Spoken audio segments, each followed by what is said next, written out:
The stars did not care who was dying beneath them.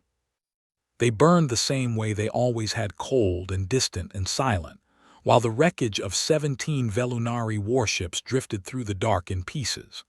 Broken hulls turned slowly in the void. Fires that had no business burning in the vacuum of space flickered and died through cracked viewports. Bodies floated between the debris, still and weightless, their armor scorched black. Admiral Sarathvel stood at the command bridge of the CVS Ardent and looked at what remained of her fleet. 11 ships, that was all.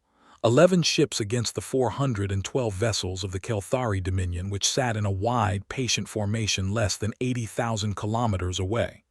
They were not rushing. They had no reason to rush. The Kelthari had not rushed in 600 years because they had never needed to.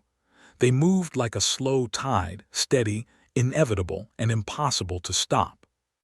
Sarathvel was not a small creature. Her species, the Velunari, stood tall and angular, their bodies built for the heavy gravity worlds they had evolved on.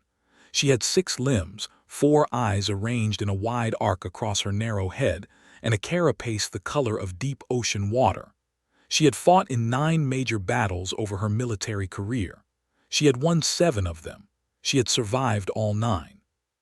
She was not sure she would survive this one. Admiral, her second officer, Prethnal, spoke from the sensor station behind her.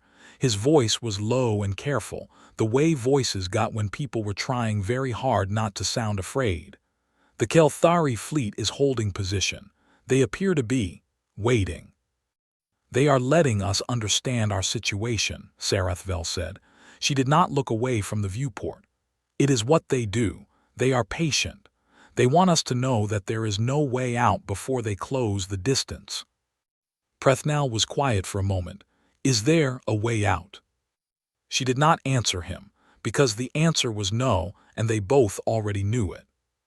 The Kelthari Dominion had started this war 3 years ago without warning, and without reason that the Velunari Confederation had been able to understand. One morning the border stations went silent. Then the colony on Velsora Prime sent a single distress signal and went silent too. Then the Dominion's fleet crossed the border and simply began the work of destruction with the same cold efficiency that defined everything they did. They were not cruel in the way that some species were cruel. They did not seem to enjoy the killing. They were simply thorough. They identified what needed to be removed and they removed it. The Velunari Confederation was, apparently, something that needed to be removed. 3 years of war, 3 years of retreating, rebuilding, counterattacking, losing, retreating again. 60% of the Confederation's military was gone. 2 of their 6 homeworlds had been glassed from orbit. The population that had survived had been evacuated to the inner systems, and even those were now within reach of the Dominion's advance. And now here, in the Dreven sector, far from anything that mattered, far from any world or station, the last real fighting force the Velunari had left was about to be destroyed. Sarathvel moved to the communications console. She did not hurry. There was no point in hurrying.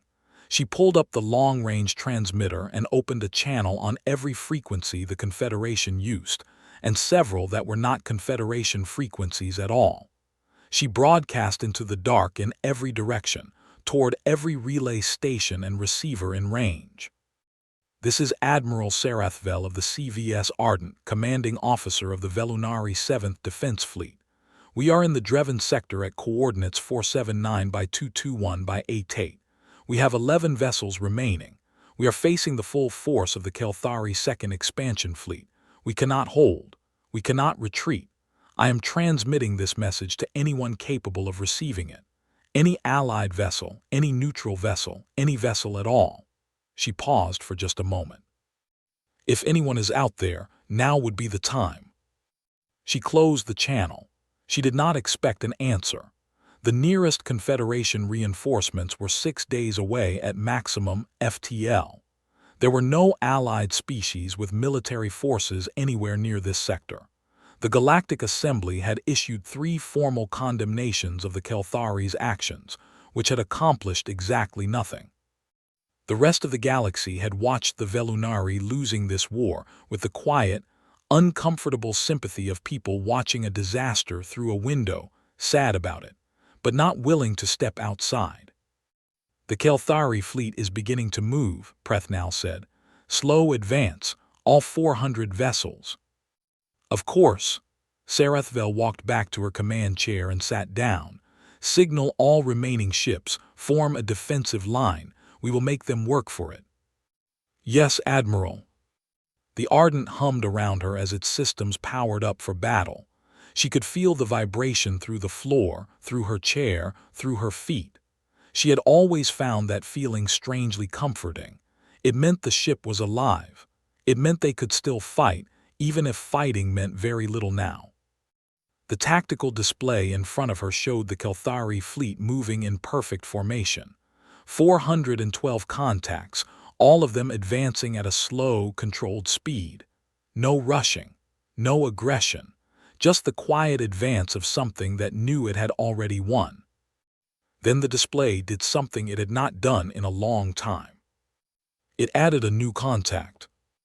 Not a Kelthari contact. Something else. Something that had just dropped out of FTL on the far edge of the sector, behind the Velunari line, bearing directly toward the battle at a speed that made Prethnal's instruments flicker and recalibrate. "Admiral," Prethnal said, his voice had changed. "I am reading a new contact, single vessel, dropping out of faster-than-light travel at sector edge." He paused. "It is very large." "Friend or enemy?" "Unknown. The configuration does not match anything in the Kelthari registry." Another pause, longer this time. "It does not match anything in our registry either." Sarathvel leaned forward, put it on screen. The main view screen shifted from the view of the advancing Kelthari fleet to the long-range optical feed of the new arrival. For a moment there was nothing but stars.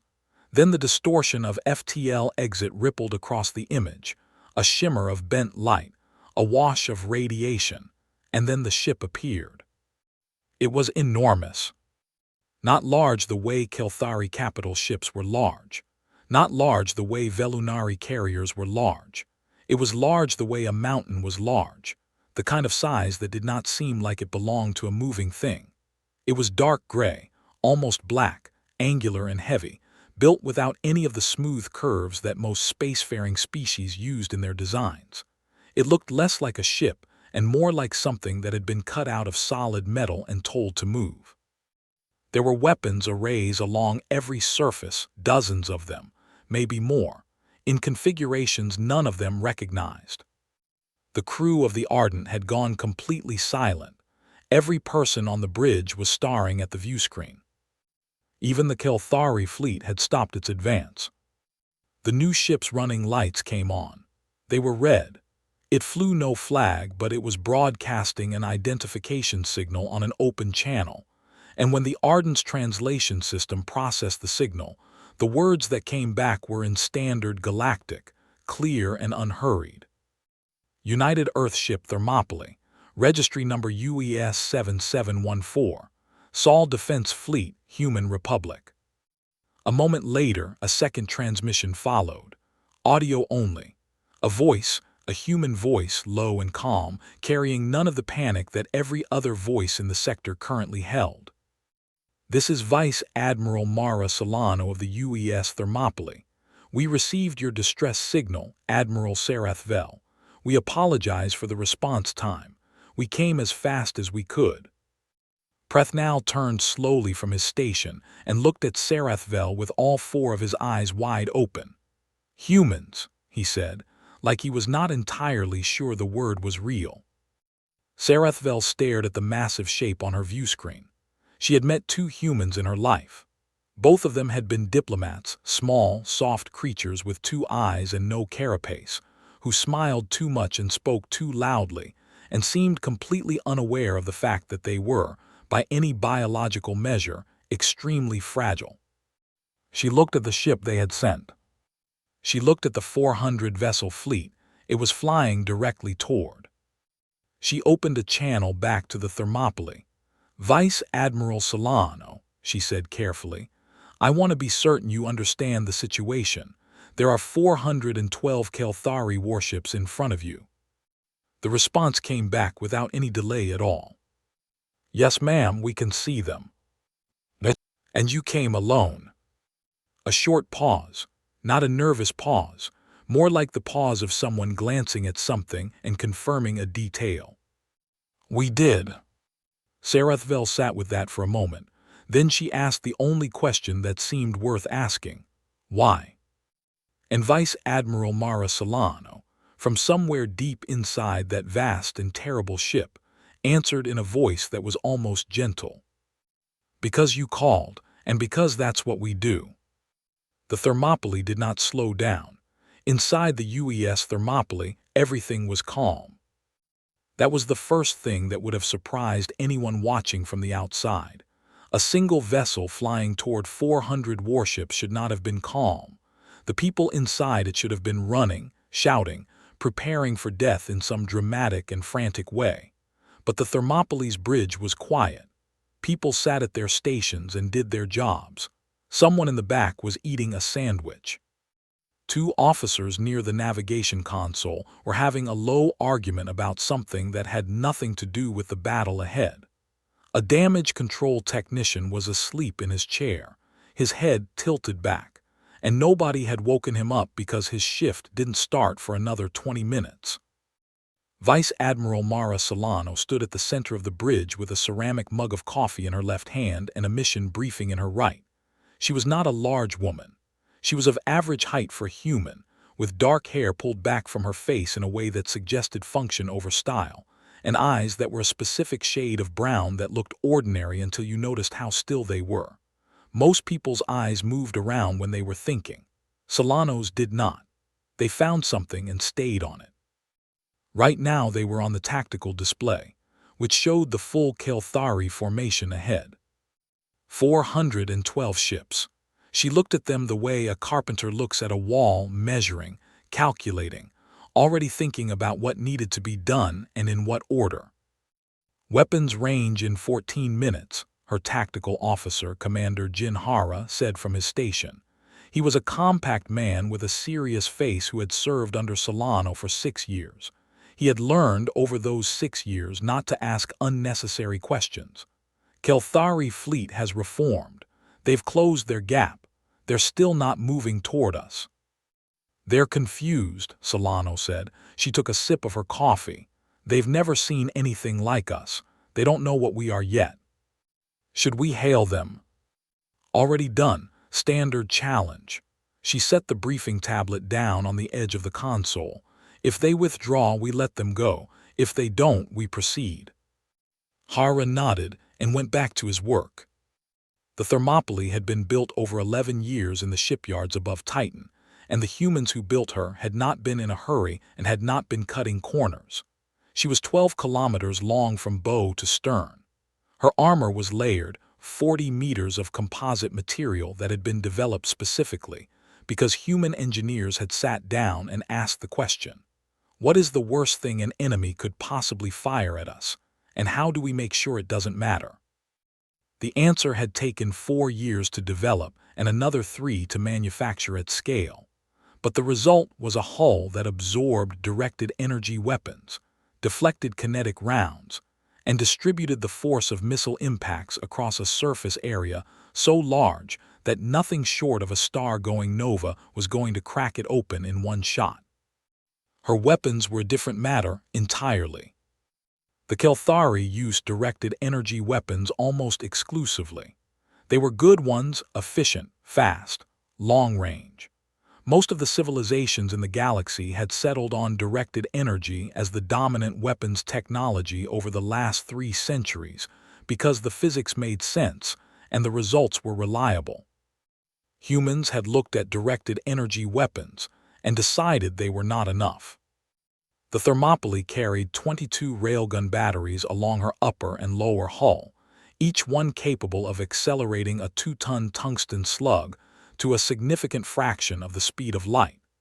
She carried 16 banks of directed energy weapons, not because humanity didn't believe in them, but because humanity believed in having options. She carried torpedo bays that could launch 240 independently guided warheads simultaneously, each one equipped with an onboard intelligence that adapted to countermeasures in real time. She carried point defense systems so dense that the space around her in combat looked like a solid wall of light. And she was fast. That was the part that defied what she looked like. Her drive systems had been the final piece, the piece that had taken the longest and cost the most, and they gave something her size a speed and maneuverability that made no physical sense until you understood how much of her internal volume was dedicated entirely to propulsion. She was, in the simplest possible terms, a weapon that humanity had spent decades building, because humanity had decided it was tired of losing. The Kelthari had not known about her. Almost nobody had. The human republic was not in the habit of announcing its military developments to the rest of the galaxy. Humanity had joined the galactic community late, only 200 years ago, which made them essentially infants by the standards of species who had been flying between stars for millennia. They had been welcomed politely, studied with mild curiosity, and then mostly dismissed. They were small. They were emotional. Their politics were chaotic, and their history was, frankly, embarrassing, full of wars against themselves, disasters of their own making, and a seemingly endless willingness to destroy things, rebuild them, destroy them again, and somehow keep going. Other species had looked at humanity's history of self-inflicted suffering and concluded that this was a sign of weakness. They had missed the point entirely. What humanity's history actually showed, to anyone paying attention, was a species that had made every mistake possible and learned from all of them. A species that had been knocked down so many times that getting back up had become something close to reflex. A species that had looked at the concept of warfare, experienced it in every possible form for 2,000 years, and developed a very specific and hard-won expertise in how to end it quickly. The Thermopylae was the product of that expertise. She was not built for long campaigns or sustained engagements. She was built for the specific purpose of walking into a situation and making it stop. On the bridge, the communication panel chimed. "Incoming hail," said the communications officer. "Kelthari frequency, audio and visual." "Put it through," Solano said. The screen at the front of the bridge filled with the image of a Kelthari commander. The Kelthari were tall and thin, with pale skin that had a slight bluish tint, wide flat skulls, and eyes that were completely black.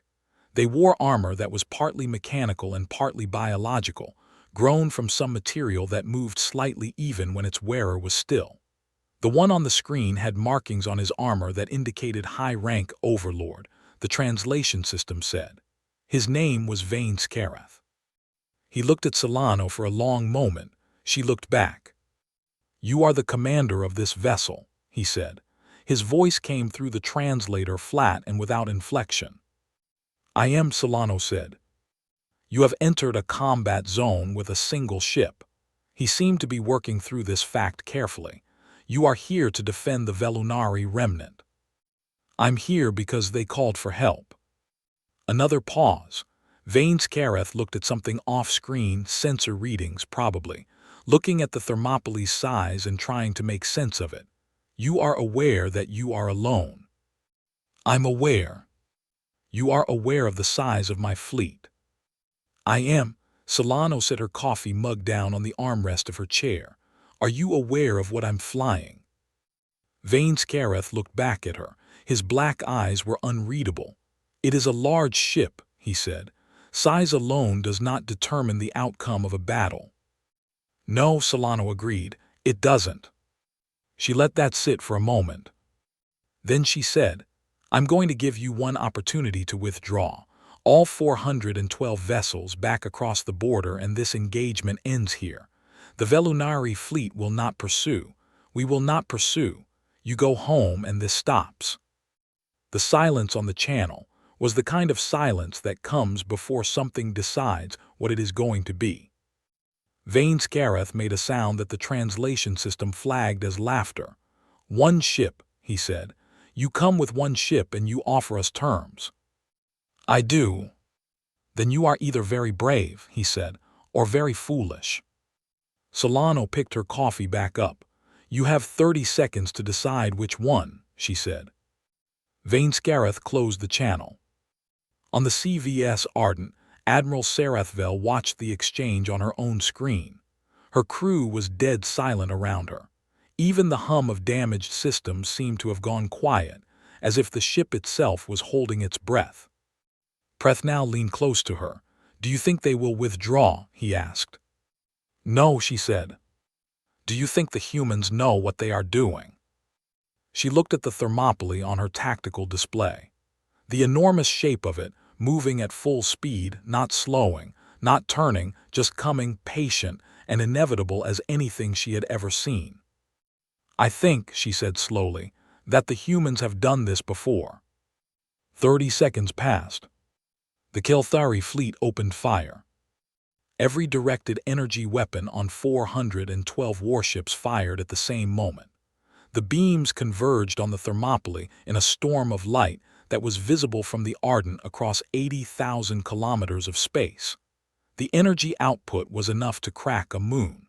It was the kind of firepower that ended battles, and the Kelthari had been using it to end battles for 6 centuries. The Thermopylae flew through it. Her armor held. Not perfectly, some of the outer surface glowed red with absorbed heat, and a secondary system along her port flank discharged a burst of vented energy that lit the surrounding space like a small sun. But she did not stop. She did not slow down. She did not turn. She flew through the storm of light, and she kept coming, and the weapons arrays along her hull began to rotate into firing position with the slow and terrible patience of something that had been waiting a very long time to do exactly this. On the Thermopylae's bridge, Solano set her mug down again. "Commander Hara," she said. "Admiral." "Begin." The first thing that died was a Kelthari destroyer on the far left edge of the formation. It did not die slowly. There was no gradual failure of systems, no cascading damage, no time for the crew to react or the commander to give orders. One moment it was there, a 500-meter warship with a full crew and active weapons, and then a tungsten slug traveling at a significant fraction of the speed of light passed through its center, and it came apart in a single instant. The pieces drifted outward in a rough sphere, and that was all. It was gone so fast that the ships next to it needed several seconds to understand what had happened. Those seconds cost them. The Thermopylae's railgun batteries did not fire one at a time. They fired in sequences, staggered salvos calculated by the ship's combat systems to hit different targets at different points in their formation, so that no single section of the Kelthari fleet could adapt before the next impact arrived. By the time the second destroyer understood that the first one had been destroyed, it was already gone too. By the time the third processed both those data points, the Thermopylae's directed energy banks had opened up on the fighter squadrons moving out from the capital ships, and the space between the fleets became a geometric pattern of light and fire that moved faster than any of the Kelthari pilots could turn away from. Admiral Sarathvel watched from the Ardent and could not speak. She had been in battle 9 times. She knew what combat looked like. It was chaotic and ugly and loud even in the silence of space, because the communications channels became chaos, and the sensor displays became chaos, and the people around you became chaos. Battle was confusion. Battle was the fog of too much happening too fast. What she was watching was not like that at all. What she was watching was clean.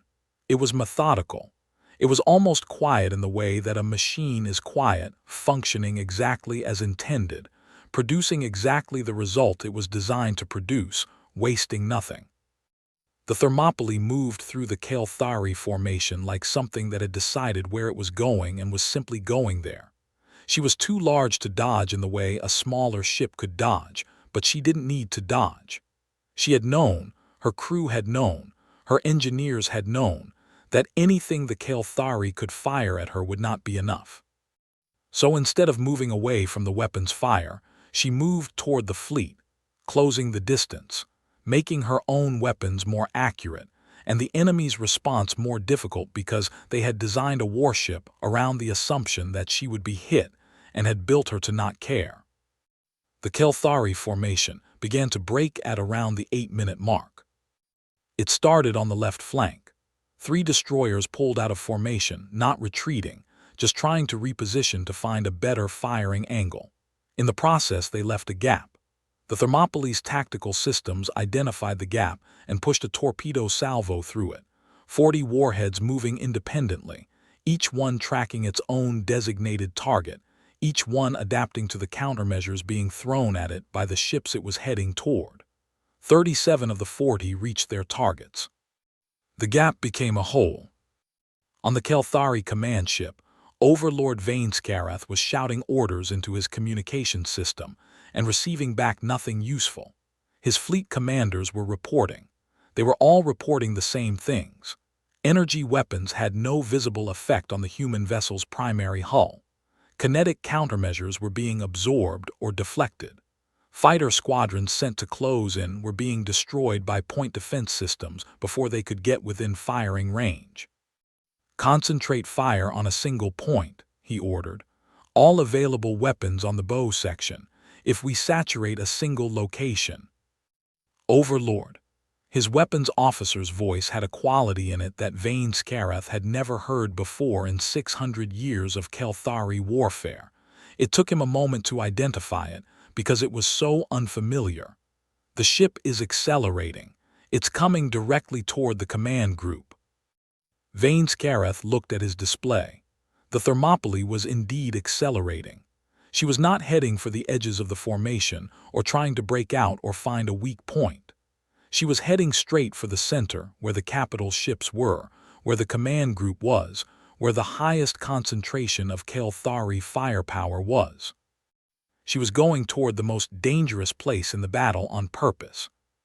All capital ships, defensive formation around. The first railgun round hit his lead capital ship. The Kelthari Eternal, which had been the flagship of the Dominion's second expansion fleet for 40 years and had fought in more than 60 engagements without taking significant damage, simply stopped existing as a combat vessel in the space of 4 seconds. The first slug punched through the bow and destroyed the forward weapons section. The second, arriving half a second later, went through the command bridge. The third hit the drive section, and the resulting explosion lit the surrounding space bright enough that sensors on the Ardent had to dim automatically to compensate. Prethnal was no longer at his station. He was standing, gripping the back of Sarathvel's command chair with all 4 of his upper hands, watching the display with eyes so wide they looked painful. Around the bridge, everyone was standing. Some of them had moved to the viewports because the tactical display did not feel real enough. They needed to see it with their own eyes to believe it. The Kelthari formation was no longer a formation. It was a collection of ships all trying to make different decisions at the same time, which is the worst thing a fleet can be in the middle of a battle. Some of them were pulling back. Some were pushing forward. Some were trying to communicate with ships that no longer existed. The elegant, disciplined coordination that the Kelthari military was known for, the reason they had been undefeated for 6 centuries, required that every ship knew what every other ship was doing and could respond in kind. That system depended on the battle unfolding at a pace that allowed communication, assessment, and response. The Thermopylae was not fighting at that pace. She was fighting at a pace the Kelthari had never experienced and had no doctrine for. She was destroying ships faster than the remaining ships could process the information and adapt. She was creating new tactical situations, gaps, flanks, isolated groups, faster than commanders could identify them and respond. She was, in the most precise sense of the term, fighting at a speed the enemy could not match, and that speed was as much of a weapon as her railguns. On the Thermopylae's bridge, Commander Hara worked his station with both hands moving across his console in quick, practiced motions, his eyes moving between the tactical display and the weapons status board. He called targets. He cleared firing solutions.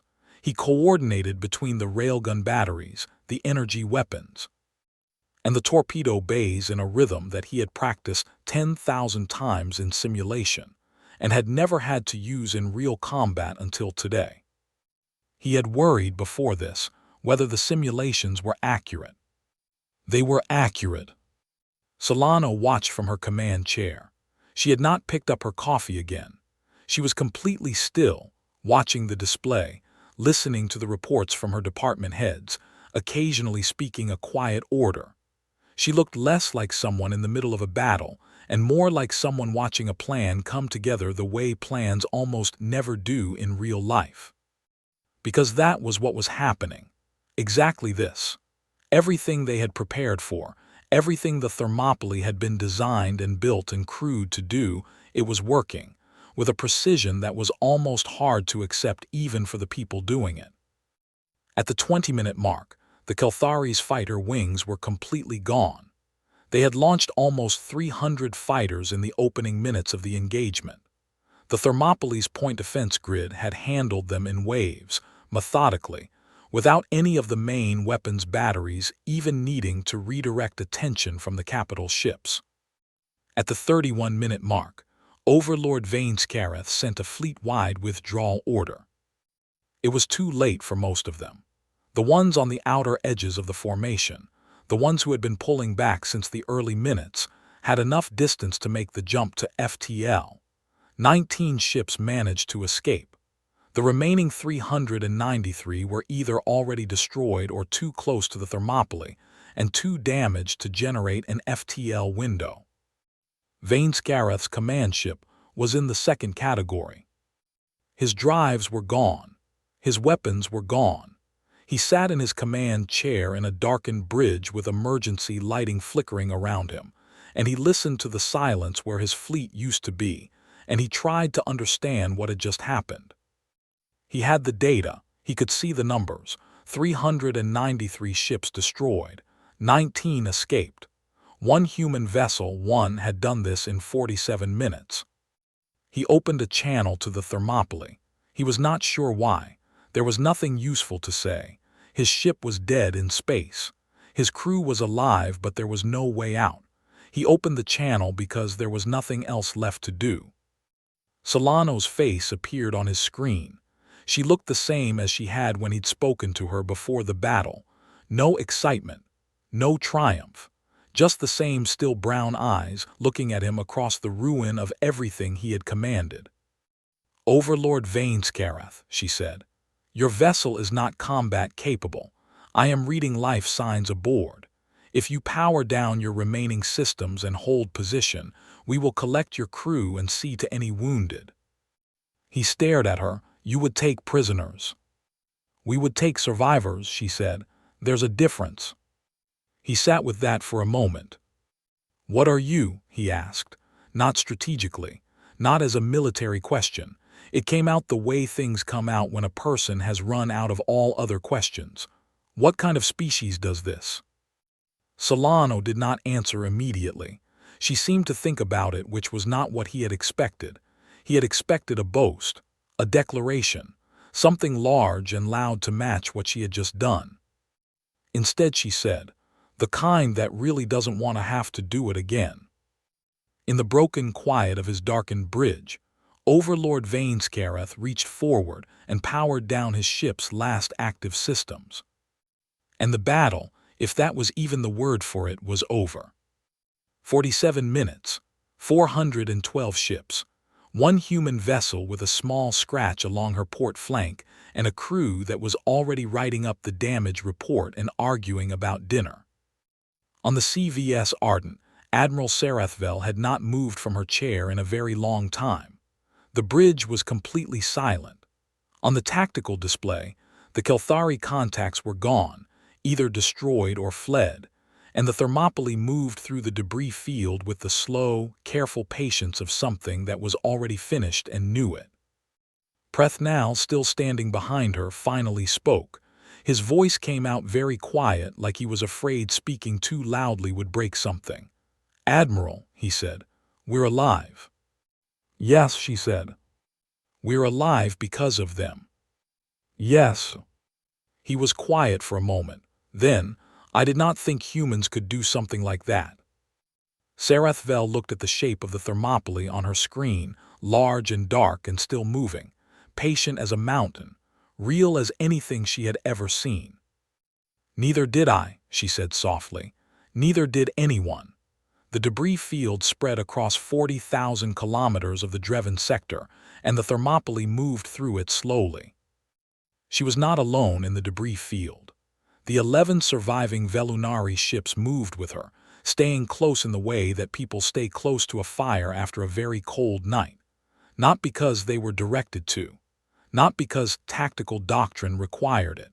Simply because the Thermopylae was there, and after what had just happened, being near her felt like the only sensible place to be. The Kelthari prisoners were being processed aboard the Thermopylae's lower decks. There were nearly 600 of them, survivors from the destroyed command ship, and 2 other vessels whose hulls had remained mostly intact. Human medical teams had gone aboard the wrecks in environment suits and brought the living out. The Kelthari had not resisted. They had, according to the report that landed on Solano's desk 2 hours after the battle, been cooperative, quiet, and deeply confused. 3 things that the species was apparently not historically known for. Solano was reading the prisoner report when her communications officer told her that Admiral Sarathvel was requesting to come aboard. She set the report down. "Tell her she's welcome," she said. "Have someone meet her at the docking port." It took 40 minutes for the Velunari shuttle to make its way across the debris field and dock at the Thermopylae's secondary port on the starboard side. Solano met Sarathvel herself, which she had decided to do because it seemed like the right thing. The docking corridor was a long, grey-lit tunnel that smelled of metal and recycled air, and Sarathvel ducked her tall, angular frame through the human-sized hatch and straightened up and looked around and said nothing for a moment. Solano extended her hand. "Admiral, welcome aboard." Sarathvel looked at the hand. Velunari did not shake hands. They touched the flat of their upper left palm to their own chest as a greeting. But she had read enough about humans to understand what the gesture meant, and she reached out with one of her own hands and took Solano's and shook it carefully, because Velunari grip strength was considerable, and she did not want to hurt the small human woman. "Vice Admiral Solano," she said, "I owe you a debt that I am not certain I have the words to express." "You don't owe us anything," Solano said. "You called, we came, that's the whole of it." Sarathvel looked at her for a moment, at the plain uniform, the unremarkable face, the complete absence of anything that looked like what she had expected from the commander of the most powerful ship she had ever seen. "You are smaller than I expected," she said, and then paused, because that had not come out the way she intended. Solano smiled. "We get that a lot." She led Sarathvel through the ship. That was the part that Sarathvel had not anticipated and could not have prepared for. She had expected the inside of the Thermopylae to match the outside, cold, mechanical, built purely for the function of destruction. She had expected it to feel like a weapon. It did not feel like a weapon. It felt like a city. The corridors were wide enough for her to walk without hunching. The lighting shifted from section to section, brighter in work areas, warmer and softer in the residential sections. She passed a mess hall where a group of crew members were eating and laughing loudly about something that Sarathvel's translator could not fully make sense of, something involving a bet and a zero-gravity accident, and someone called Rodriguez. She passed a medical bay where 2 doctors were treating a crew member for a minor burn to the hand, from the battle, presumably, and the crew member was complaining about something, and one of the doctors was telling him to stop complaining, and they were both smiling while they did it.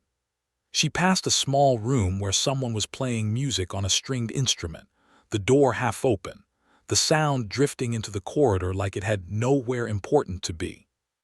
She passed a memorial wall. It stopped her.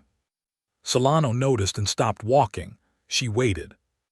The wall ran the full length of a wide corridor, perhaps 60 meters from one end to the other, and it was covered entirely in writing. Not decorative writing, not formal inscriptions, names. Thousands upon thousands of names in small, careful lettering covering every surface from floor to ceiling. Some sections had been divided by thin lines into groups, and above each group were words. Sarathvel's translator worked through them one by one. Battles, wars, disasters. The names of conflicts spread across centuries, and under each one the names of the dead. She stood in front of it for a long time. "These are your fallen," she said. "From every major conflict in human history," Solano said from behind her. "Going back about 2,000 years. There are more names in the data archives. The full count is in the billions. The wall is a selection, representative, the ones we choose to carry with us when we go out." Sarathvel moved along the wall slowly. The names blurred together after a while. She could not read them individually. There were too many, but the density of them, the sheer accumulated weight of them, was something she could feel in a way that didn't need translation. "Why do you keep them?" she said. It was not entirely a question. "Other species remember their victories. They build monuments to battles won. Why do you carry your losses with you?" Solano was quiet for a moment. Sarathvel turned to look at her. "Because we never intend to repeat them," Solano said. Simple, flat. No drama in it. Just a fact, stated the way you state a fact that you have known for so long it no longer needs emphasis. Sarathvel looked back at the wall. She thought about the 3 years of war her people had just survived. She thought about the 2 glassed worlds, the 60% of the military that was gone, the names she would be adding to Velunari records when she got home. "Your species has been at war many times," she said. "Many times? With others or with yourselves?" "Both," Solano said. "Mostly with ourselves for a long time. We were very good at finding reasons to fight each other. We got better at that before we got better at stopping it. And now you carry a ship like this one." Sarathvel turned away from the wall. "All of that history and now this." "The history is why we built it," Solano said. "Every mistake on that wall is a lesson. Every loss is a thing we learned from. You don't build a ship like the Thermopylae by being brilliant from the beginning. You build it by failing for 2,000 years and paying attention the whole time." They walked on. Solano took her to the observation deck, a wide room near the top of the ship with a curved viewport that looked out over the debris field and the stars beyond it. The wreckage was still out there, slowly spreading.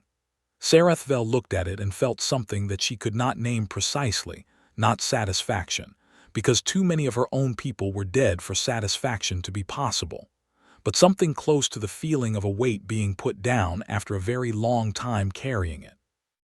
"The Kelthari will respond to this," she said. "They have more fleets." "They do," Solano agreed. "One ship cannot fight their entire military, even a ship like this." "No, one ship can't." Solano stood beside her at the viewport, her hands clasped behind her back, looking out at the same stars. "But we didn't send just one ship." Sarathvel looked at her. "The Thermopylae was sent first because she was closest and you needed someone fast," Solano said.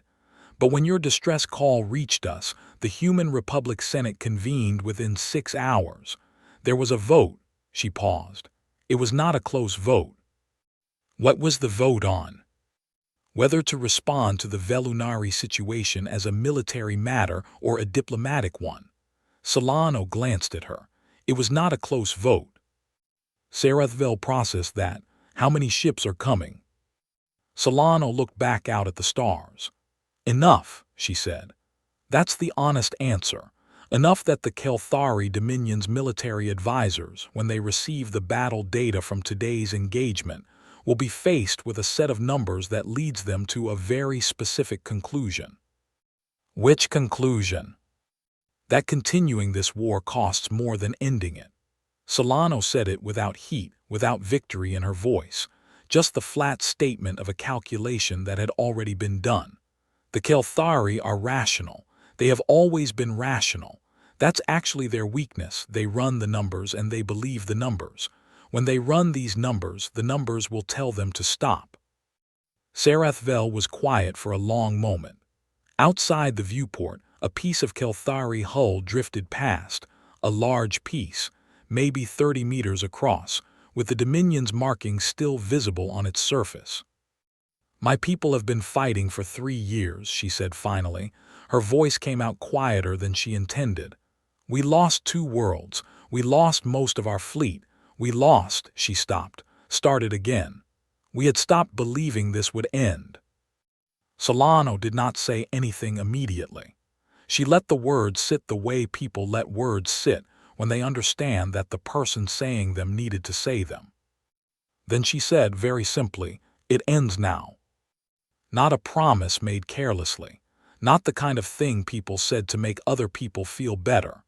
The kind of thing you say when you know it to be true and you want the other person to know that you know. Sarathvel looked at the small human woman standing next to her and felt something shift in her chest that she would not be able to describe accurately to anyone who hadn't felt it themselves. "Why did you help us?" she asked. "The Human Republic has no treaty with the Confederation. You have no political obligation to us. You have no territory near this sector. By every calculation of self-interest, this was not your problem." Solano thought about that. "No," she said, "it wasn't." "Then why?" The human vice admiral was quiet for a moment. She looked out at the debris field, at the scattered remains of 400 ships that had come here to finish the destruction of a civilization. "Because you called," she said, "and because we could." She let that sit for a moment, then added, "And because we remember what it was like when nobody came." Sarathvel did not ask her to explain that. She understood it well enough. They stood together at the viewport for a while after that. A tall, angular alien and a small, quiet human, looking out at the same stars, and neither of them said anything, because there was nothing left that needed to be said. Somewhere deep in the Kelthari Dominion, the first intelligence reports from the Dreven sector were arriving at the High Command.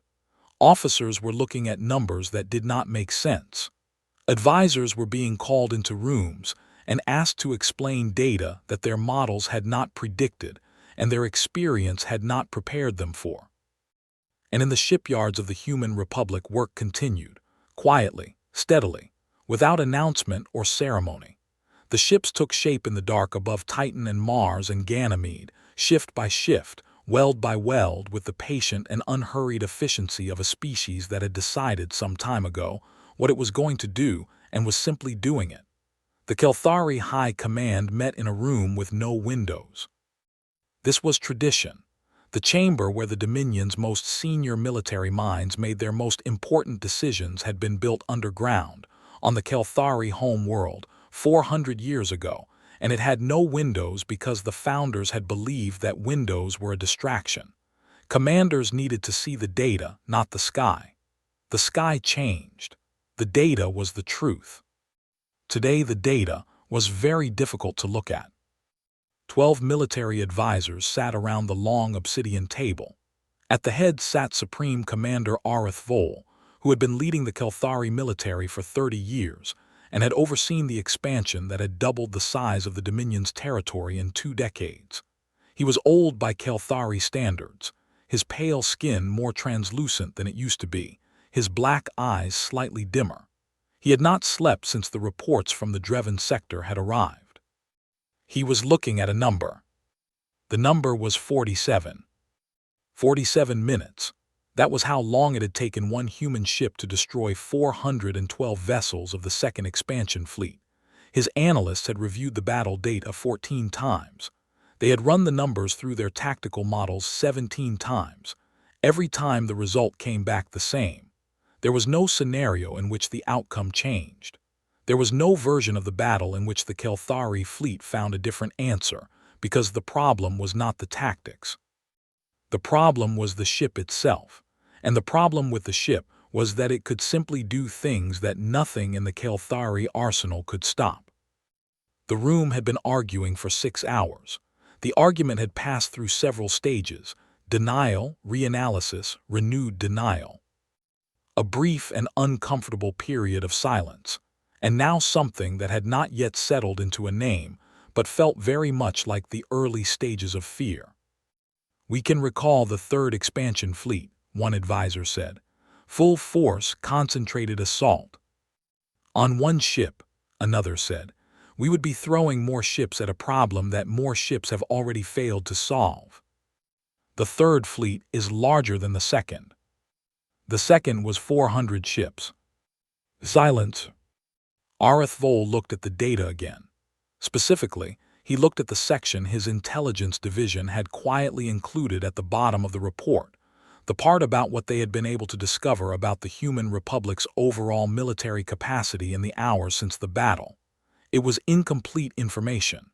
Humans were secretive about their military, but incomplete information was still information, and what it suggested made his chest feel tight. The Thermopylae was not unique. His intelligence officers had found references, old ones, buried in trade communications and diplomatic records, and the kind of information that nobody had thought was important at the time, to construction programs, shipbuilding, years of it, years of a species quietly building things in its own space while everyone else in the galaxy had looked at humanity and decided they were not worth watching carefully. Nobody had watched carefully. "They didn't build one," Arith Vol said. The room went quiet. He said it again, not because he hadn't been heard, but because he needed to hear it himself. "They did not build one ship. The Thermopylae was a demonstration, a message." He set the data tablet flat on the table. "They sent us the smallest version of what they have and let us watch it destroy an entire fleet, and now they are waiting to see what we decide." No one spoke. "If we continue this war," he said, "we are not deciding to fight one ship. We are deciding to fight whatever comes after that ship." He looked at the advisors one by one, moving down the table. "Does anyone in this room believe that outcome is survivable?" No one in the room said yes. It took 3 more hours to reach the decision formally. There was process to follow, records to keep, language to negotiate.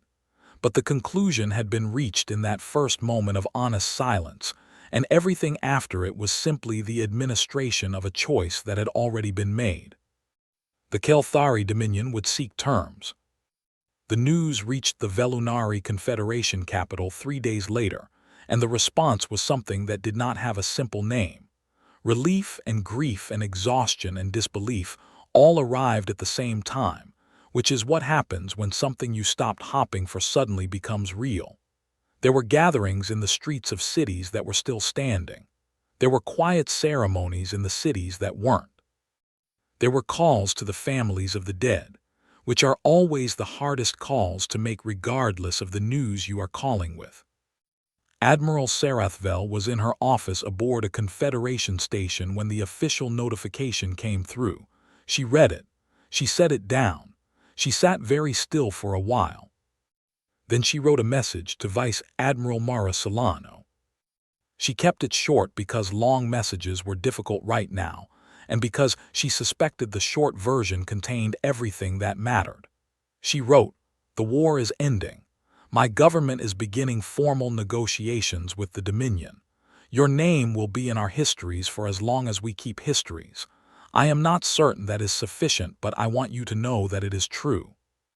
Solano's reply came back within the hour. It was shorter than Sarathvel's message. It said, "Glad you're still there to see it. Take care of your people." The neutral station of Marath 9 had been chosen for the negotiations because it was the closest thing the Outer Rim had to a completely independent location, run by a species called the Torathi, who had survived several thousand years of galactic politics primarily by being thoroughly unimportant to anyone and deeply committed to remaining so. They hosted negotiations the way some species hosted weather, with minimal involvement and a strong desire for it to pass without incident. The Kelthari diplomatic delegation arrived first. They were 8 in number, dressed in formal armor with the military markings removed. The lead diplomat was a woman named Seathkrell, who had negotiating experience that spanned 4 decades and who had been chosen specifically because she was calm, thorough, and not the kind of person who let emotions interfere with the process. She had expected to meet the Velunari delegation first. The Confederation's representatives were already on station. What she had not expected was the human. The Human Republic's ambassador to the negotiations was a woman named Dr. Yemi Adiz. She was short, even by human standards, with close-cropped gray hair and the kind of unhurried way of moving that suggested she had long ago stopped being impressed by things that other people found impressive. She was wearing a plain dark suit with no insignia, no medals, nothing decorative at all. She was carrying a small leather bag. She had arrived the previous evening alone with no staff, no escort and no announcement. When Seathkrell walked into the reception room and found her there, Adiz was sitting at the table drinking tea and reading something on a small tablet. She looked up. "Ambassador Seathkrell," she said, "please sit down." Seathkrell sat. Her advisors arranged themselves behind her. Adiz's side of the table remained empty except for Adiz herself, which was either an insult or a statement or possibly both. "I was not aware that the Human Republic had an official role in these negotiations," Seathkrell said. She kept her voice neutral. "We don't officially," Adiz said. She closed her tablet. "We are here as observers and, if needed, as facilitators. The war was between the Confederation and the Dominion. The peace should also be between them. We're simply here to make sure the conversation stays productive." Seathkrell looked at her across the table. This small, unhurried woman in her plain suit, representing the species that had reduced 400 Kelthari warships to debris in under an hour. "And if the conversation becomes unproductive," she said. Adiz picked up her tea. "Then I'll make more tea," she said, "and we'll try again." There was a very long pause. "What does the Human Republic want from this?" Seathkrell asked. "From the war ending, from the Confederation surviving. You had no obligation to intervene. You intervened. Nothing is done without purpose." Adiz set her cup down. She seemed to think about how to answer, not because she didn't know the answer, but because she was choosing how to say it. "There are a lot of species in this galaxy," she said finally. "Most of them are doing their best. Some of them run into each other and things go badly. We have been in that position. We have been the ones running into others and causing damage, and we have been on the other side of that. We have learned from both." She folded her hands on the table. "What we want is for the galaxy to have fewer wars. Not because war is bad for us specifically, because it is bad. And we are in a position to help with that, so we do. By demonstrating what you can destroy. By making it clear that the cost of continued conflict is unacceptable," Adiz said. "We didn't destroy those ships to punish the Dominion. We destroyed them so that the Dominion would be willing to sit in a room like this one." She looked at Seathkrell steadily. "And here we are, sitting in a room." Seathkrell was quiet for a moment. She was a diplomat who had spent 40 years in rooms like this one, and she understood better than most people how many ways negotiations could go wrong, and how rarely they went as well as they needed to. She also understood, sitting across from this quiet human woman with her tea and her plain suit, that she was in the presence of something she had not encountered before. Not power in the traditional sense, not threats or leverage or the careful dance of competing interests, but something more like the particular authority of a species that had already decided what the outcome was going to be, and was simply waiting, with enormous patience, for everyone else to arrive at the same conclusion. She had asked what humans wanted. The honest answer, she was beginning to understand, was something simpler and stranger than she had expected. They wanted it to stop. The negotiations lasted 11 days. They were not easy days. There were arguments, long silences, moments when one side or the other walked away from the table and everyone waited to see if they would come back. Adiz drank a remarkable quantity of tea throughout, and occasionally said something that cut through a deadlock, with the quiet efficiency of a very sharp tool applied to exactly the right place. On the 12th day, the ceasefire was signed. On the 13th day, Sarathvel sent a final message to Solano. It said, "It is done." Solano's reply came back within minutes. "Good, rest now." Above Titan, the shipyards continued their work. The ships took shape one by one, large, dark, angular things that did not look like anything that belonged among the smooth designs of the galactic community. Workers moved across their surfaces in the cold and the quiet, doing the work of each shift, going home, coming back. Generators hummed. Welders burned. Systems were installed and adjusted and tested again. It was not rushed. It did not need to be rushed. The Kelthari had signed a ceasefire. The Velunari were rebuilding. The galaxy was, in this particular moment, not ending. But moments change. Humanity knew this better than anyone. So the work continued, shift by shift, ship by ship, quietly and without announcement in the dark between the stars, with the patience of a species that had learned, through a very long time and a very high cost, that the best way to avoid the next war was to be ready for it before it started. The Thermopylae herself had returned to dock for resupply and minor repairs. The scratch along her port flank had been fixed. New crew had rotated in. Solano had taken 4 days of leave, which was the first leave she had taken in 2 years, and spent it in a small apartment near the coast of a continent she had grown up on, sleeping and reading and eating food that had not come from a ship's galley. On the last morning of her leave, she sat on a balcony and looked at the ocean and drank her coffee while the sun came up, and she thought about the wall aboard the Thermopylae, the names, the thousands of names, the weight of all that accumulated history, and she thought about Sarathvel standing in front of it with all 4 of her wide eyes taking it in. She thought about what she had told her, because we remember what it was like when nobody came. That was the whole of it. That was all of it. Every ship, every weapon, every hour of work in the shipyards above Titan, not for conquest, not for territory, not even for security in the usual sense. Just so that when someone called, someone could come. She finished her coffee, she went inside, she started packing her bag. In 4 days the Thermopylae would be ready to depart again, and the galaxy was large, and there were a great many people in it who might one day need someone to answer when they called. Humanity intended to be ready. They always intended to be ready.